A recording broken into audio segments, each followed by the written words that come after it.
Ngayon, kaya nila ginawa itong pag-a-announce ng pagtakbo ni Vice Presidente, no, sa pagka-presidente sa 2028 upang sabihin sa ating lahat na kaya naman nila ginagawa yung impeachment na yan, kaya naman nila ipinapasa yung impeachment na yan. Kasi nag-announce ako na ako ay tatakbo sa darating na eleksyon sa 2028 at 100% ho, maririnig nyo yan sa mga darating na mga araw ho, mga bossing.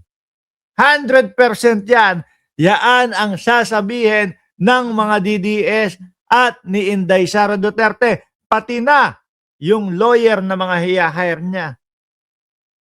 Kaya naman po kasi merong impeachment na ganito kasi natatakot sila dahil nag-announce na ang Vice Presidente doon sa sa kanyang pagtakbo Ganyan ang sasabihin niya mga yan. Di ba mga bossing? Eto, tignan nyo. Fourth impeachment complaint against VP Sara Duterte.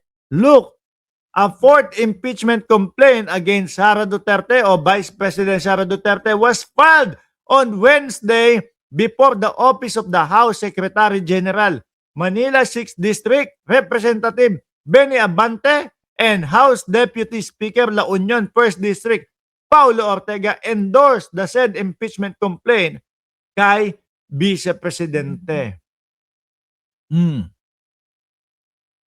Yan ho ang dahilan kung bakit nag-a-announce ng tatakbo siya. Para ang ipambabala nila, mga bossing, ay yung kaya naman po nila pinapa-impeach ako kasi nga nag-announce kami ng tatakbo. Pero kung tatanungin mo at titingnan mo yung mga lahat ng nangyari ho, mga kababayan, ng mga una, wala naman silang mga naipakitang mga depensa nila para ipagtanggol ang Vice Presidente. 16 na lawyer nga yung inarkila niyan, yung hinire niyan Wala naman pong idepensang naipakita Natatakot ang mga ito na umakyat sa Senado yung mga impeachment, lalong-lalo na hindi nila mapatanggal si Tito Soto bilang Senate President. Kung ano po yung mga ginawa ni Chis Escudero ay ang nakikita ko po malayong gagawin ni Senate President Tito Soto yung mga gano'n na pa-dribble-dribble ho, mga kababayan. Ang nakikita natin dyan, susundin at hindi susuwayin ni Tito Soto yung nakasulat sa konstitusyon na kapag ka 1/3 na ang lumagda para dyan sa mga impeachment ng Vice Presidente ay agad-agad silang magiging impeachment court. At yun ang kinatatakutan nila dahil wala silang mga pang depensa. Kung meron ng depensa, mga bossing, mga nagmadali na po yan. No? Mga nagpapaliwanag na po yan. Nagpapakita na nung kanilang mga dokumento, ebidensya, kontra-ebidensya nung kabila. Para sa ganun, nakakampihan sila ng taong bayan. Kaso, wala silang pambala para dyan sa impeachment na yan. Wala silang depensa. Kaya, mag-announce ka na lang. Tapos sabihin natin, mag-announce ka, natatakbo kang pagka-presidente. Tapos sabihin natin, tingnan nyo po sila, Kaya po sila nagpa-file ng impeachment sa akin. Kasi po, natakot na sila. Dahil nag-announce ako, natatakbo ako. Sa totoo lang, walang nagulat. Nagulat lang kami kasi nakaitim. No? Akala namin, meron ng pumanaw. Akala namin, meron ng namatay kung bakit nakaitim at nandoon may press conference. Kasabay ng timing din nila, timing din to mga boss. Maniwala kayo dyan. Mahina na daw ang dating Pangulong Duterte. Nakita niyo yung mga timing nila? Saktuhan mo yung mga yan. Yung mga pagpapaawa ng dating Pangulong Duterte, mahina na ako. Hindi ko na kaya. Pero kapag kayong mga mautog nila, malakas. 'Di ba? Sabi ni Orn Balasubas, vlogger tawag dito, ay okay lang naman. Wala naman problema sa amin diyan basta ang importante, ang mga sinasabi namin ay base doon sa mga katotohanan, 'no? Hindi kagaya nung vlogger niyo ng putang ina, bingot na nga yung ano, hindi na nga maintindihan yung mga pinagsasasabi nung mga vlogger ninyo. Tapyas na yung nguso dito, fake news pa pinapakalat. 'Di ba?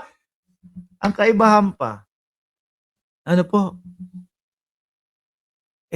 hindi kami bayad. Hmm, meron kami sari-sariling mga negosyo. Tingnan niyo sila Boss Mike Sabera ng Alang, 'di ba? Oh, eto, may sinasabi, yung malapit na pong mamatay. Wag kayong magagalit, 'di ba? Wag kayong magagalit. Ang totoo, ang buhay ng tao 80, 90, 100, malapit na tayo sa kamatayan niyan. Miski ako 'pag umabot ako kunyari sabihin mo na 70 na lang, sabihin niyo mamamatay ka na, wala akong problema dun, 'no?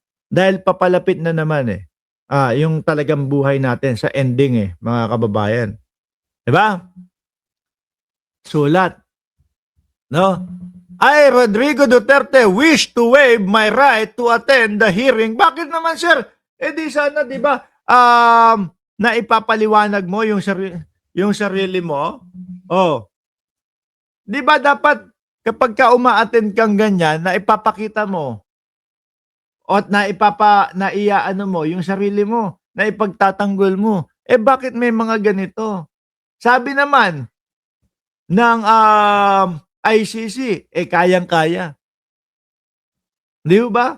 Sabi naman ng ICC, wala namang problema sa iyong kalusugan. Bakit may mga ganitong pagpapaawa? I, Rodrigo Duterte, wish to waive my right to attend the hearing on the confirmation of charges. Hindi papayagan 'to. Fixed for 23 to 27 February 2026. I understand the consequences of my waiving these rights, which has been thoroughly explained to me by my counsel, and I trust him and his team. Nako, pinagtitiwalaan pa di si Kaufman. Challenge the sufficiency of the prosecution evidence on my behalf. I do not wish to follow this proceeding from outside the courtroom through the use of communication and technology. An originally copy of this waive and my signature is in the hand of my lawyer. Kaya lang tingin ko hindi din ho papayagan yan, mga bossing. Bakit? Nakikita nila, mga kababayan, kung ano ang katotohanan, kung may sakit ba talaga o wala. Di ho ba?